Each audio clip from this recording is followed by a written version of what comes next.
What is going on, YouTube? It's your boy Spanko, and today I'm excited. Why? Because I'm bringing you guys Boba. No, it's actually just a Yummy deck profile. And Yummy is one of the decks that I've actually been testing the most in Justice Hunters.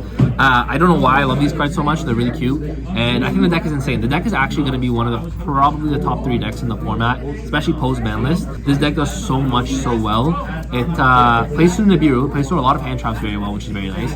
And I think the ceiling of this deck is just insane. The fact that you're always going to be grinding and you're always going to out-resource your opponent is going to be very, very relevant and very important in this upcoming format. With that said, before we get into the deck profile though, I do want to say a huge shout out to Legendary Collectibles. I'm at Locals right now, guys. They actually provided us with all of these cards so I can bring you guys this deck profile. So if you guys are looking for anything from Justice Hunters, whether it be Yummy, whether it be Canine, whether it be Draco Tail, or just anything in general, use the link at the top of the description. Use my code SPANKO5 and you guys get 5% off all of your purchases, which is very, very nice. So I've been able to get you guys that deal. I want to give you guys the ability to get cards for as cheap as possible. So shout out to Legendary Collectibles. Let's get into this deck profile. With that said, we are starting off with 3 cups of Yummy. Oh, sorry, actually, back to me.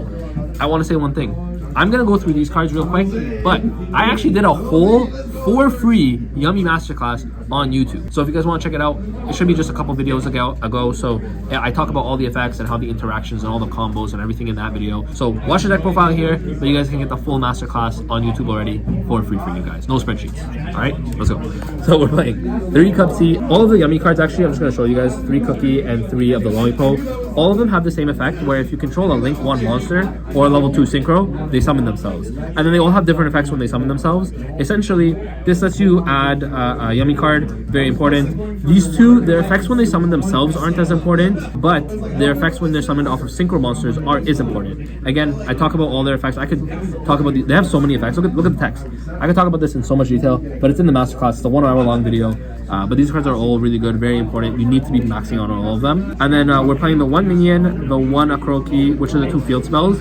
If you guys don't know, Snatchy on summon puts a field spell onto your side of the field. You're going to want to start with minion because this helps you combo, and then Akroki is the disruption for you. So you start with this, then you go on this on your opponent's turn, and then you're able to kind of recycle them, which is important. So you're just playing 1-on-1 because you don't need to play more than 1. And then we're playing the 1 Yummy Surprise. This card is good because it's good on your opponent's turn. It's good to start combos with. It has 3 effects. One of them is that you can special summon 1 from your graveyard. That's very important. That's the main effect you're actually going to be using. The other one is you can target 2 essentially Yummy monsters and 2 cards your opponent controls, bounce both. So it is a disruption in that sense, but you don't use that effect too often. Mainly just the summoning back is the most important one. And then this is not a Yummy card, but it might as well be the 3 Obedient Schooled. This card says if you control a monster, special summon 3 level 2 or lower beast effect monsters. So you can summon all 3 of your names right out the gate with 1 Obedient Schooled. The only thing with this card is it locks you into beasts, and locking you into beasts does kind of suck because one of the main interruptions that you want to end on is Herald. Now, you can still make Herald on your opponent's turn with this, which is fine, but it's just one of those things where now you can't just make Herald on your turn to kind of like protect you from more hand traps and whatnot. It's still a great card though, you still want to be playing it. So 3 Obedient Schooled. Then we're playing still part of the engine, I would say, 3 Engage and 1 Hornet Drones. This is 1 card combo, like 1 Engage is 1 card combo or Hornet Drones. This is 1 card combo. These are all 1 card combos. If you guys want to see all the combos, again, they're all going to be on the Masterclass. I think I show off like 4 or 5 combos, maybe even more, maybe even 6 combos on the Masterclass. All the 1 card combos, all the 2 card combos, everything, they're in the Masterclass.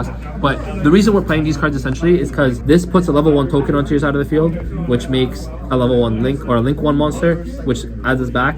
And then these 2 can make a Synchro 2, so it's your full combo just right there. So Engage is a 1 card combo, which is absolutely insane in this deck. And that's why we're kind of considering these all as engine, even though they're not Yummy cards. They might as well be Yummy cards, right? So we're maxing out on these because we want the consistency as high as possible. But the nice thing is, this is like 20 cards, which means you have 20 cards of non-engine, which is what the best part about this deck is, because you can just play the best non-engine in the format. And again, the format's not solved yet, but this is what we think right now is going to be the best. But again, the best part again about this is you can change at any point. So right now we're playing 3 Perilia and 3 Fualos. Still very important to be playing these. I think these are some of the best cards in the format right now. Also, the really cool thing about these 2 is you guys will see, I'm giving you guys spoilers, but I'm actually playing Almirage in the extra deck.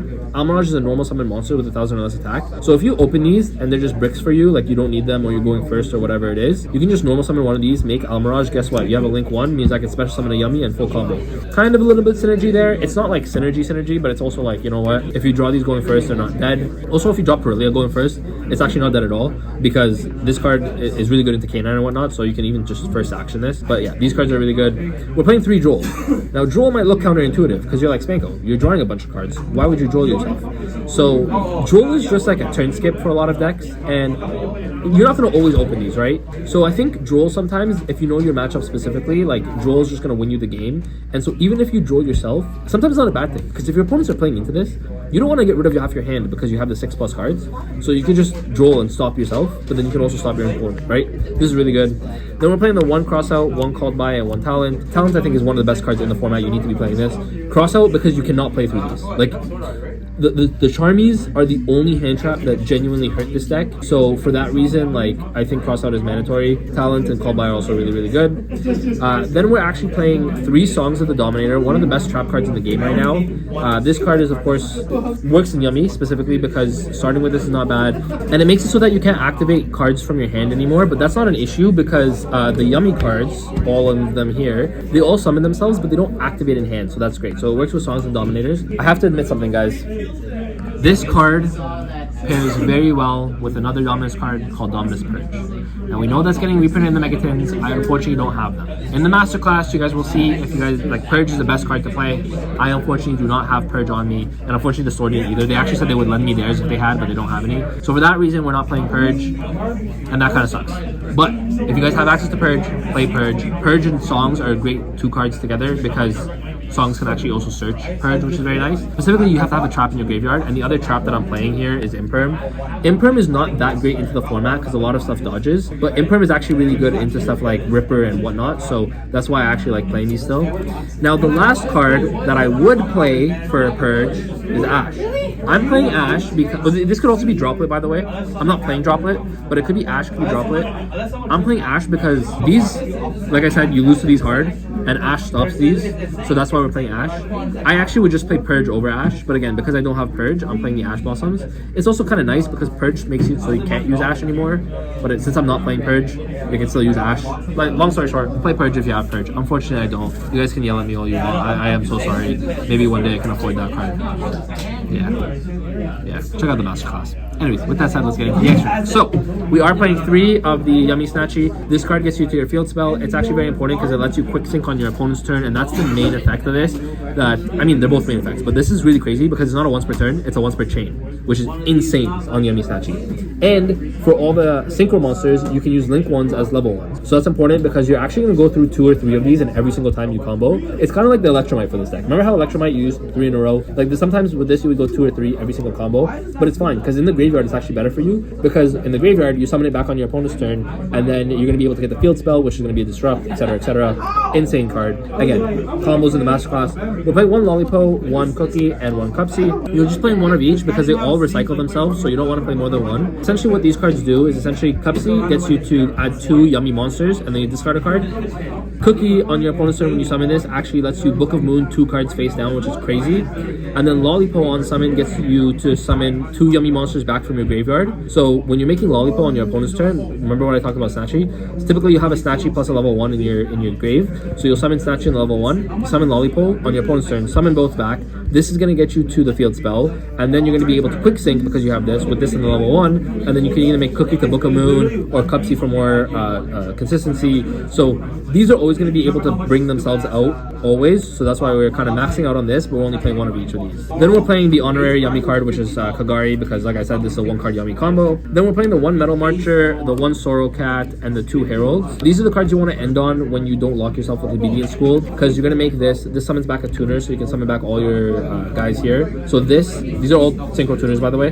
So this with the level 1 makes this, summon something back. Your other level 1, which you'll always have the extra level 1 in your combos, you use this and then this to make this. Same thing with this, it summons itself back, and then on your opponent's turn you can quick sync with this. So sometimes you can actually double Herald on your opponent's turn. Again, there is a combo where I double Herald in the Masterclass, so double Herald, insane. 1 Almirage, this could be Anima, but I'm just playing Almirage for the sole reason that I'm playing the Charmies, because you can Charmy, or you can normal Charmy and make Almirage. You can't normal Charmy and make Anima. And to be honest, if you're normal summoning this to make Anima anyways, like you might as well just make it Snatchy, it's just better. So that's why I'm playing Almirage instead. But yeah, this could be Anima as well. Link Spider is very important to help you play through Nibiru. This card actually is insane when your opponent has Nibiru. I actually think, like against Yummy, do not side Nibiru in, because you full combo through Nibiru with this. 1 IP and then 1 SP. Again, when you're not locked into the beast, you kind of make these guys as part of your end board as well. So again, just a bunch of really good generic cards. The best part about Yummy is literally just that. You can play the best generic cards in the format while playing like a small Yummy engine. That's like the makings of any good deck, right? A deck that grinds, a deck that plays through hand traps, except Charmies, but we're playing stuff to beat the Charmies.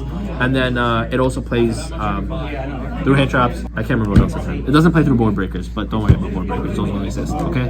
Okay? And you can play a lot of non-engines, so you play the best non-engine. And I'm gonna get this question, I know for sure. Spanko, I don't have the Charmies. That's fine, you don't have to play the Charmies. Play any non-engine. That's the best part, like I said, about this deck. But you really want to be playing the best non-engine for each format. So if you're watching this video 3 formats from now, and the best hand traps are DD Crow, Ghost Spell, and Lancia, play DD Crow, Ghost Spell, Lancia in the main deck. It doesn't matter, because the Yummy cards all do the same thing regardless of what hand traps you're playing. So that's it. Thank you guys all for watching. A big shout out to Legendary Collectibles again for providing us with these cards so I can bring you guys this deck profile. The full masterclass, I know I plugged it like 6 times. Full masterclass, it's on the channel already. And shout out Infinity Pro TCG, the best sleeves on the market. Cameraman can confirm. Can you confirm? He can confirm. Best sleeves on the market, infinityprotcg.com. You guys can check it out. Another link in the description. And if you guys want 5% off all the singles here at Legendary Collectibles, they actually just opened like 2 cases of this stuff. So if you guys need Justice Hunters, this is the place to go. Thank you guys all for watching. And with that, Spanko, peace.